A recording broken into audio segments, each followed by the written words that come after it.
My name is Frank Conkle. We're going to start our panel with the Department of Transportation. Directly to my left is Richard McKinney, the CIO for the Department of Transportation. And Laura Ziff, on my far left, is the Director of the Office of Budget and Program Performance for the Department of Transportation. So we talked about this earlier, and Richard took me out back and beat me when they brought up the F+ in the Jerry Connolly conversation. So it sort of changes how I was going to do this panel, because I promised them we wouldn't talk about this. I'm just kidding. I didn't promise that. No. So let's just we're going to get to that. I want to let you guys, though, tell the story, DOT's story a little bit. And I think, Richard, last year you were sort of one of the first CIOs to really exercise some authority within a cabinet-level agency. And so maybe you can start there, and we can talk a little bit more about the collaborative efforts that you guys have gone into. Well, great. Does this one work? Here, take that. I'll take this one. Hello? All right. Well, that scorecard came out last week, and I looked ahead on my calendar and saw this event, and I thought, oh, God. You know, no, I can run, but I can't hide. So, you know, I got an F+, so we could just make a joke about that. You know. Got a few F's in my day, but never an F+. I tried to imagine, you know, as a kid saying to my folks, well, maybe an F, but it's an F+. And see, you know, that would not have stopped the trip to the woodshed. It almost is worse because an F+ stands out, and F would have just been like, all right, well, Yeah. could have been better, but F+, Yeah. everyone notices. Yeah. God, I almost got a D-, almost. Tantalizingly close. But all the kidding aside, you know, it was sobering for me, you know. As many of you know, I'm probably in my last days as the DOT CO, and I was a big mouth and ran around town, talked a lot about FITARA. And when I got the grade, I thought, well, this is very humbling. And but there's a reason for our grade, and I'm comfortable talking about it. And I'm comfortable talking about it because Dave Powner, GAO, and I have, in fact, we met earlier this week had a long meeting together, and we talked through it all. And there are reasons why it is the way it is, and it's nothing that I'm ashamed of. It's I don't want to get real technical into the scorecard, but you know the scorecard breaks into 4 areas. And just to give you an example of the circumstances on the ground for me, if you take the area of risk transparency, that's where they take all your major investments and they look at how many of your major investments are green, yellow, or red. And the more yellow and red you have, the better your grade is. Just let that sink in for a second. If you were really good at managing all your projects and you were honest about the measurement, and then what Dave points out to me is people tend not to be honest about the measurement, but if they were, let's say you were really honest about it and you had all greens, you'd get an F. You know, but what Dave argues, and I think he argues it well, is that nobody is all green, and if you have no yellow and red, it shows that you're not grading yourself hard enough. Well, in the Department of Transportation, we have about 40 of these investments. I think the actual number is exactly 40 investments that are being measured, and non-FAA projects, there's 6. So of the 6, we have 3 green and 3 yellow. If I was graded on that, that would be an A or a B. I would have been, you know, in my overall grade obviously would have been much better. I wouldn't have gotten the F+. So, but what's the problem? Well, the problem is that FAA has 34 of those, 28 of them which are green, 6 are yellow, and 6 are red.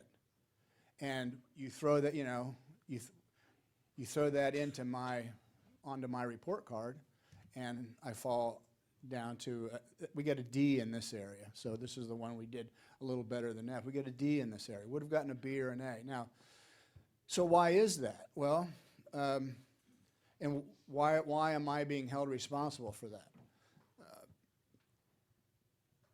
One of the, I'm not going to say it's a weakness of FITARA, but one of the things that I'm being held responsible for FAA, but yet both my general counsel's office and FAA's general counsel office have told me, you don't get to weigh in on that. They have statutorial independence, and it trumps FITARA, and that's just the way it is. And I review all their projects, and I may think that some of their greens could be yellow, but I can't do anything about it. And so I'm not whining about that, or, I accept the fact that that's the way it is. Congress gave FAA this independence. I didn't. I'm not in a position to say to the lawyers, too bad, I'm the CIO, damn it, and I'm coming in and I'm going to downgrade you on this. I can't do that, and it's okay. It's okay with me, but it results in a poor grade. Sort of similar, there's another area you're getting graded in is incremental development. Okay, and there are people that will want to argue this point with me. I assume maybe before I leave here, someone will want to argue this with me. But when I had this conversation with the FAA, I want to make it clear, I have a great relationship with them.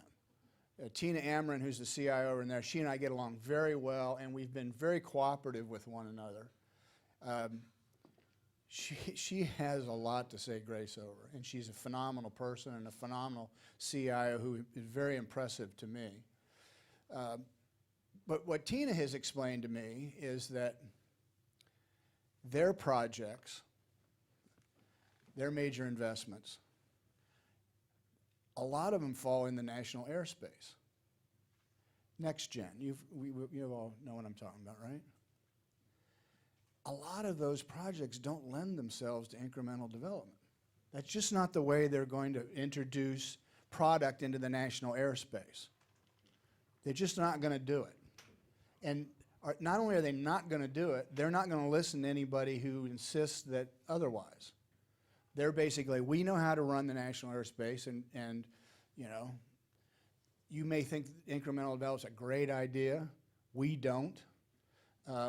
They point out that like some of their investments are like construction projects around radar or runway lights or stuff like that, which is,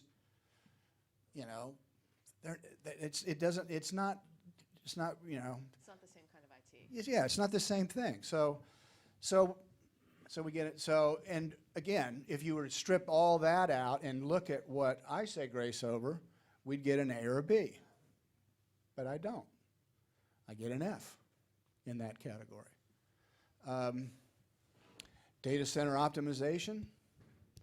I am totally handcuffed by a number that my predecessor gave to OMB back in 2011 that said between 2011 and 2016, the Department of Transportation was going to save $229 million on data center optimization.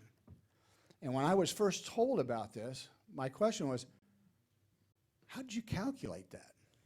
With a dartboard? I mean, where did that number come from? I'm guessing they're not getting a Christmas basket maybe this year. No. So the way it was explained to me is, well, we figured out how much we spent on data centers, and OMB had we want you to try to get 40% savings. So they were like, okay, big number times 40% equals $229 million, and we'll hit that number. No plan, just a number, and that's my denominator. No matter how much I save, it's divided by $229 million. So no matter how well we do with closing, and consolidating data centers, I'll never in a million years get near that denominator. It just won't happen. And Dave Powner and I have had, and he says, yeah, he said, we've got to change this so that you get a new crack at saying, here's our situation, here's how much we can save, and then judge you against what you say. I'm sort of shackled to the past with this one. And, you know, in that, you know, times 40%, in that was all the flight control towers in the United States. They all have IT equipment in that tower. And they always will. Just like battleships that leave port, they're not going to say, well, we're going to consolidate and we're going to be hooked to the web, you know, and we'll run this battleship through our connection to the internet. You're not going to run a flight control tower that way. So all of that should be taken out. You know, if you took all that out, we don't have that many what I call true data centers. We have some, and we're doing some consolidation, and we're saving money, but we'll never get near that number. So I've taken a long time to explain why our number is bad. But that's not to say, and I want to get to the positive side of it, that we haven't used FITARA wisely and made a difference in the department. I was just thinking when you were talking about the Price is Right, and when you're up there, you pick a dollar. You know, if they would have picked a dollar for what we could save with data center consolidation, then did the division that way, you'd have been a lot better off. Yes. If you weren't going to have a plan, you should have picked a really low number. That's what they should have done. Yeah. That's Yeah. probably why a lot of Yeah, agencies I don't know didn't what the submit numbers. moonshot was about, but you know that. Well, from a budget perspective, we will be working on what the actual savings are, and so there's a lot of things that go into when you're casting out savings, and you have to look at all the different components. And we weren't involved with the last one, but now I think we work so collaboratively. Now we'll be involved with the next one, and we'll make sure that when we do that estimate, it's a more realistic based estimate. And we did talk a lot about some of the ways that perhaps FITARA and the scorecard could be critiqued a little bit and altered to make more sense. But also there's been positives, and Right. you guys are a great example of that, the collaborative effort between both of you. Maybe you can lead us onto that conversation because there's a lot more communication and Yeah, no, working I think together. so. I mean, so having been at DOT since the 90s and having been in my job since around 2008, even over the past 8 years, seen a tremendous shift in the relationship between my office and the CIO office, and a very collaborative. I was with some of the people that were there before. We didn't always quite understand each other. We spoke different language. I always say to IT people, and I will say to all of you, speak in plain English to the rest of us because we don't always understand. So we spent a lot of time getting to know each other and getting to understand each other's cultures and communities. I think IT and budget have very different cultures in some ways, very similar cultures in other ways. And so over the past several years, we've really grown and built that relationship. We're very collaborative. We're talking to each other on the weekends if things come up. We're very much in each other's hip pockets and stop by to make sure that others understand stuff. It's a really, really positive relationship. And it's one that we've had to really work on and build. And I think that's allowed us to move forward in what we're doing in FITARA. Can you maybe give a background on what it was pre and post FITARA, how the process, how you'd work with CIOs Sure. going back yeah. to perhaps the 90s? So I think that, back in the, I mean, I go back to like even way back, in the 80s, I worked at the Coast Guard, and I remember, which used to be part of DOT, we had 2 computer guys, and we had a big computer thing in their back office. I don't know what it was. And one of my jobs was actually to run through the office and shout to people the computers are going down. It was a GS5, and they would all save things. And so it was a very, very different time. And we've gotten from that to, an actually centralized IT system. So I've watched over time as the CIO shop has first been developed and then integrated within the department and come into our existing systems. And whenever you have a long-standing department and a new function, you have to think about how do you integrate that new function into existing systems. And so, we made a lot of runs at it that didn't work well. And I would just throw my budgets at them and say, tell me if that investment is good. And they'd say, how would we know? And I'd be like, what do you mean you don't know? And, it took a lot of time for us to work with each other to figure out, well, what type of information are you looking for? Well, what type of information should I as a budget office be giving you so that you can look at this investment? And what parts of my processes should I be opening up to you so that you now understand where I'm coming from and what I'm looking at. And I think that's what we've done over the past several years, to the point that this fall, I had, when I do my normal after a continuing resolution, we always do our spend plans with every single agency in the department. And we had the CIO, both from the agency and from Richard's shop, sitting at the table as we analyzed all of the spending of the department so that they could see how IT fit within our entire budget. And I thought that was a huge victory for all of us. And it was just normal. Nobody even thought that that wasn't something we should do. So I think it's grown over time. Yeah, we have a great relationship, and I'm very grateful to the CFO's office, because they've been so supportive and have helped me find some funding for a number of things where I feel like we've made a huge difference. They helped me find some funding that allowed us to do a massive analysis of our network. We had a very poorly architected network. And I say that as kindly as I can, because our network was designed by the 8 operating administrations independent of one another, and then it was just stitched together. And there was no overarching architectural plan for it, and there was no central management of it. And thanks to the CFO's office, who helped me find some funding, I was able to get a network engineering firm in, and they came in and we installed some technology called Riverbed, and we put that into our network. And we did it under the pretense of trying to make sure that we had sufficient bandwidth across the United States to all of our offices to sustain and support the efforts that we want to do moving to the cloud. Everybody was nervous. The operating administrations were real nervous about the cloud every time I brought it up. And when I dug down into why they were so nervous, they were nervous because they didn't think their network would sustain the traffic. So the idea of doing this analysis was to do bandwidth analysis. But lo and behold, this analysis revealed all kinds of weaknesses, structural weaknesses in the network.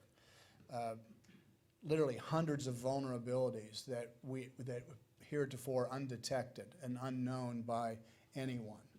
And we've spent almost this entire year in this huge effort to clean up our network, to bring it into central management, to make sure all of our devices were up to snuff and up to date, and I consider that to be a lot of it because of FITARA. And the department is in a much better place. And whoever follows me in this job is going to have a very detailed and accurate blueprint of how the department network is structured. And not only a blueprint, but the company did an as-is drawing and they did a to-be drawing, and we're figuring how to get from where we are to where we need to be. So there's a game plan to be executed on. And that's huge. That's huge for our department. I mean, everybody in this room knows it all starts with your network. And that's your base layer. If you don't have that right, everything, all the stuff you put on it, doesn't stand a ghost of a chance of working correctly. So, I wondered if they could add an extra credit section on the scorecards next time for when you do something that, I think Carlene Alito mentioned it, you don't want to end up in the funny pages. That would have been a good way for DOT to end up in the getting a bad headline here or there, for sure. And so I think that's a good example of where FITARA actually improves your security posture overall and leaves it better for the next guy or gal who's going to take your job. Yeah.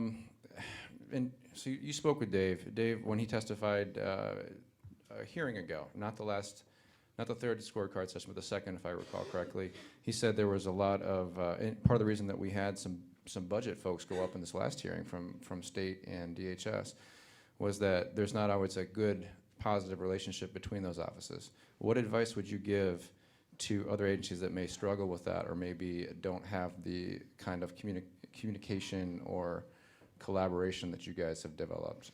How do you improve that?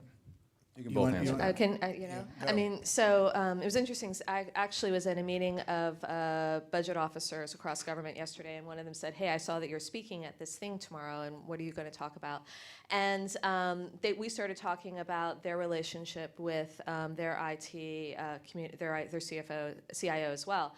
And I think the thing is that, you know, in budget and CIO, we have a common goal. And one of the things we were talking about is we just don't always understand each other. And it sounded like that's what the situation was there, and that's the situation that we've had at DOT in the past. And you can probably tell, even by listening to me, I'm probably saying all sorts of things. You can tell she really doesn't get IT. But, you know, but that's because my specialty is budgets. And so it's my job is to work and support the CIO and help them deliver the IT that they need. And I worry a lot about cybersecurity and how am I going to give them the funding that they need and all of the pressures that we're facing. At the same time, I think one of the reasons that we were successful is that we started bringing you guys into our processes. Yeah. And we made a lot of other runs that were outside of the process. We did a lot of tables in a lot of budget drills that everybody really hated, and they came across the department to tell me how much they hated my drills. And it didn't work for either of us.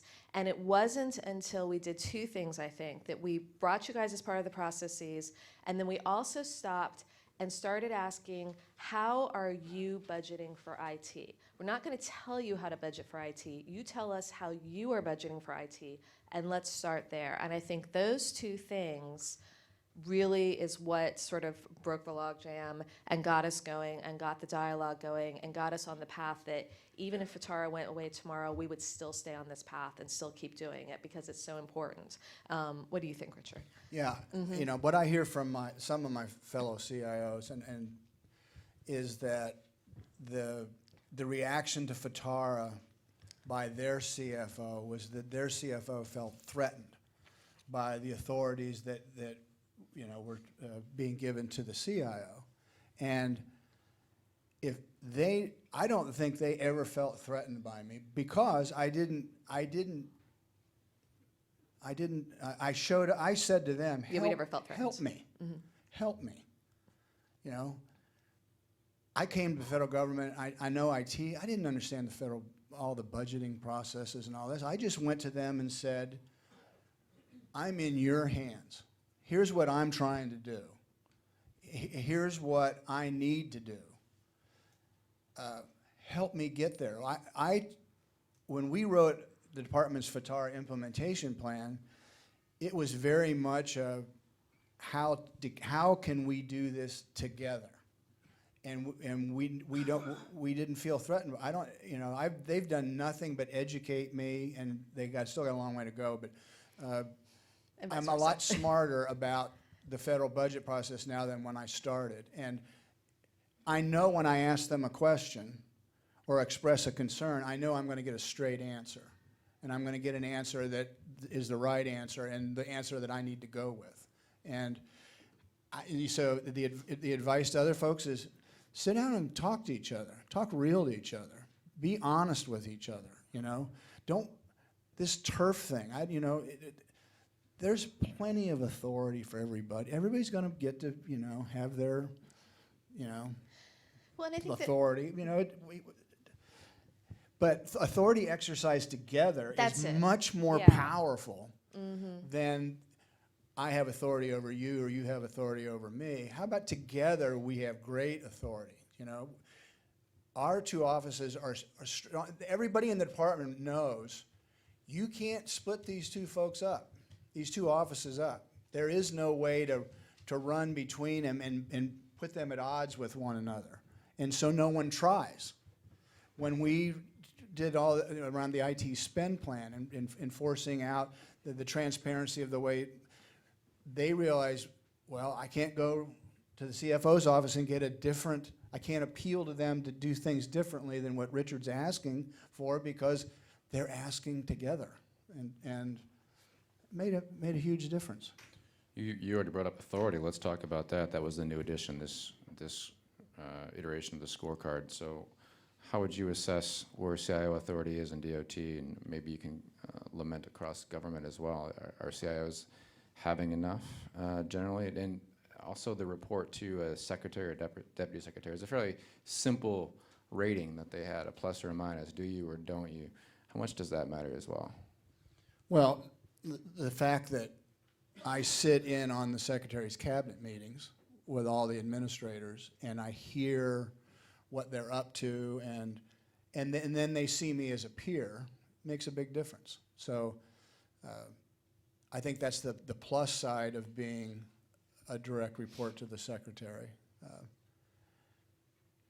You know, the downside is I have a short shelf life. You know, I will be gone, more than likely, and so you know, and then some of my career CIO friends wish they had the access, perhaps, but they're going to be here long after I'm gone. So I don't know. That's a trade-off. I want to say one thing about authority, and I'll say something to you all that I said. I was on the executive working group that consulted with OMB about the FITARA guidelines, and there's one weakness in the guidelines that I raised from day one, and I never got anywhere with it.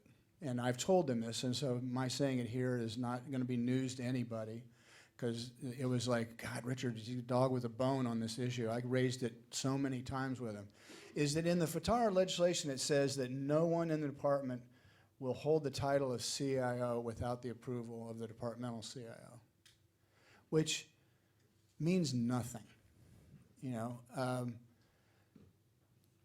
what I told them was, and I had to, if any of you saw me testify from a House Oversight, I had this conversation with Representative Duckworth, who said, shouldn't there just be one CIO? And I said, no, I don't think so. Because I don't think that one CIO's office is going to ever be broad enough or deep enough to understand the unique business needs of all these operating administrations. Whether you call the person that runs the application of technology in that office a CIO or an IT director or whatever you want to call them, I need somebody there. The weakness that I see is that a number of our modal CIOs don't have an IT background. And it's not the only thing they do. It's one of many hats they wear. And I told OMB this during the guide, as I said it during the guideline, I said, what do I do day one? What do I do day one? If someone has that role, and I'm not saying these are bad people, or, you know, I'm just saying if I think that I have a CIO in one of the modes that is not up to the job, how do I handle that? And they said they didn't tackle it because it was a thorny problem all across the federal government. I think that they just didn't, you know, I can't answer for them, but I pounded on that because the one thing that has frustrated me is that I've tried to build a robust governance model at the department. This is what I talked to Representative Duckworth about, where my office and the modal CIOs come together and really do business. Cards face up on the table, no bullshit, make real business decisions. And I'm only part way been able to do that. I'm still struggling with, and hence that's where shadow IT comes in. That's what this is all about, you know? And it's a tough row to hoe. And I wish they had been more succinct about how you exercise that authority. So I hope that's a long-winded answer to the authority. No, very much question. mirrors what Ann Duncan said earlier from the EPA, in that they have one CIO by statute, but there are 20 or a couple dozen folks that are senior IT leaders at different, you know, parts. Yeah, So yeah. Do we have any audience questions? I have a few more in my back pocket that I was curious about FITARA, but Any questions from the audience? If anyone gets one, just, oh, we have one over there, gal in the yellow.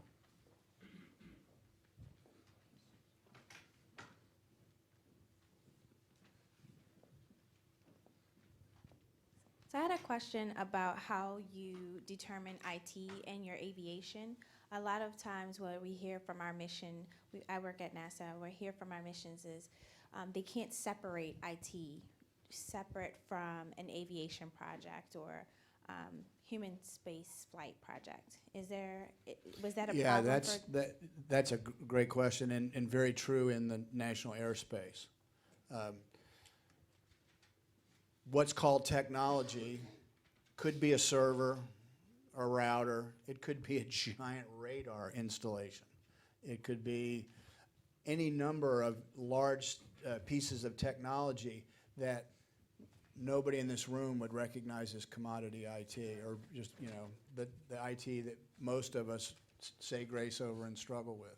So when, you talk about FAA's IT spend, it's like 2-point-some billion dollars, 2.3 or in that magnitude.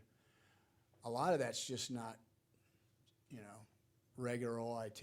There's a whole lot of very specialized equipment that has to do with the management of the national airspace, and it's unfortunately that those things get conflated together, and you can't peel them apart. They need each other. So they're, so I'm sure NASA, I can totally understand that you would have the same issue. And so, if I were to say I had authority and I showed up, they would say, you're talking about you're sticking your nose in stuff you have no idea what you're doing. You have no idea what these radar installations are, or how they work, or how a flight control tower works, And they'd have been right. That's not my background.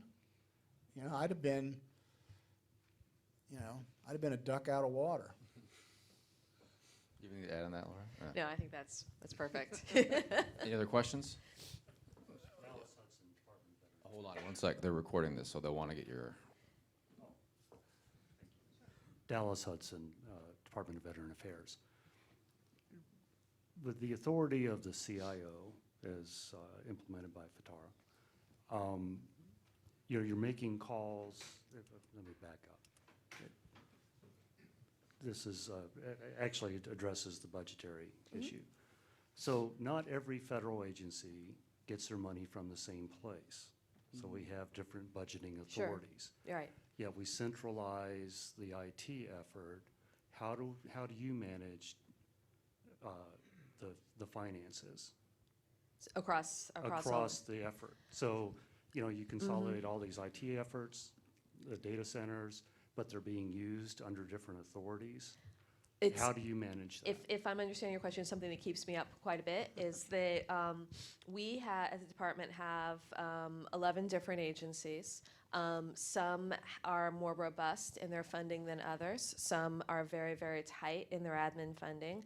And then we have common goals from an IT perspective that we need to fund with, and we have a combination of trust funds and general funds and all sorts of different fees, and we have to think about also how do we allocate those costs across the different agencies, and I have lots of very honest, robust conversations with each agency as to why their cost is the cost that it is, and especially when you have a lean year, like when we had sequestration back in 2013, this was something that we scrubbed across the board, and what we have done is a couple things. We have consolidated a lot of those costs in our working capital fund because for me, from a budgetary perspective, the more I can consolidate things in a central place and see it, the better we can all track what the costs are and understand them collectively.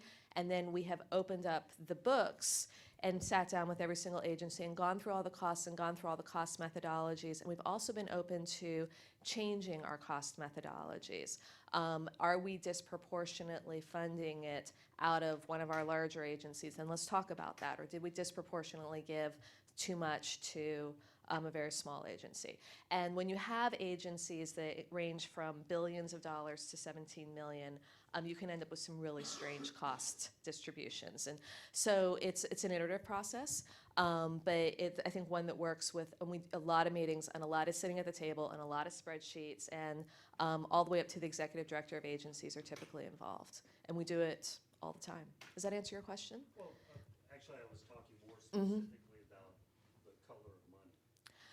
So, you know, you have funding streams under different authorities. So, yeah. How do you apply that to a consolidated Well, basis? we look at eligibilities of the funding streams as well. So we have the Highway Trust Fund, which is paid for out of the gas tax. But your gas tax dollars were not there to necessarily support, cybersecurity. A lot of that money must go to the states in formula funds, and so it would not be legal for us to use those funds for that purpose. So you have to go through your entire budget and look at what are the types of funds that are eligible to cover IT, and then out of those funds, how are you going to fund cybersecurity? So it's an incremental process, but we have it down pat, and I could give you all the details, but you don't need the exact details of the DOT thing. But and I assume that the Department of Veteran Affairs is doing the same thing. I assume, yeah, but that's how you would do it. Does that answer your question? Okay. We got 1 minute and time for one more question, so we'll. Tony Rainey, OPM. How do you handle enterprise architecture, especially technology governance, with all the different components within the Department of Transportation? Well, I have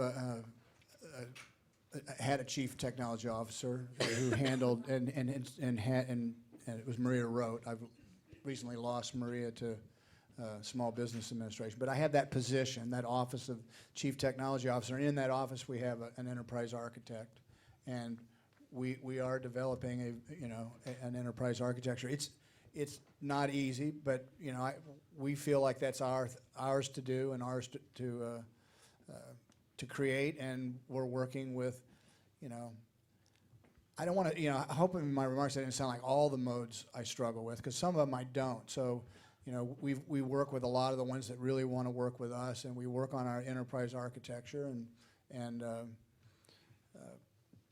we just do the best we can, given the circumstances, the governance circumstances that we have. But, we've made huge strides in that area. So I'm very proud of the work that Maria and our chief enterprise architect have done, and around standards and software standards and all of that. We've made quite a bit of progress. So I hope that answered your question. Yeah, I think that'll about wrap it up for us. Unless there's any further questions, really quick. Anyone? Yeah. Why don't we take it? So I had a question regarding the scale of projects, because some projects are very small in scale, yet they're still held to the same standards of FITARA. So, for example, something that's only a $500,000 project is held to the same standards as a $5 million project when it comes to reporting, meeting this FITARA requirement, etc. Do you handle that internally at Department of Transportation differently because of smaller versus larger? Or do you still, nope, it's an IT project, it has to go through this process? Because I have a lot of issues with a lot of the things. Yeah. They're not equal. You're asking a little guy to do a big guy's job. Rapid Well, fire. I've tried to get my arms around, or my head around is a better way of saying it, my head around all of our IT spend, big and small. Because a lot of the things that drive me nuts in the shadow IT world aren't big spends, but they can be big deviations from enterprise architecture, or they can, they just, just don't align with the departmental goals. So when we talked about how we were going to review IT spend, we toyed with the idea of spend above a certain dollar threshold, and I said, no, I want to see it all. You can die of 1,000 paper cuts, and I don't want, I want to see it. I want to see it no matter how small it is, because sometimes that's that small spend that's really the fly in the ointment. All right. Why don't you guys give a round of applause to Richard and Laura?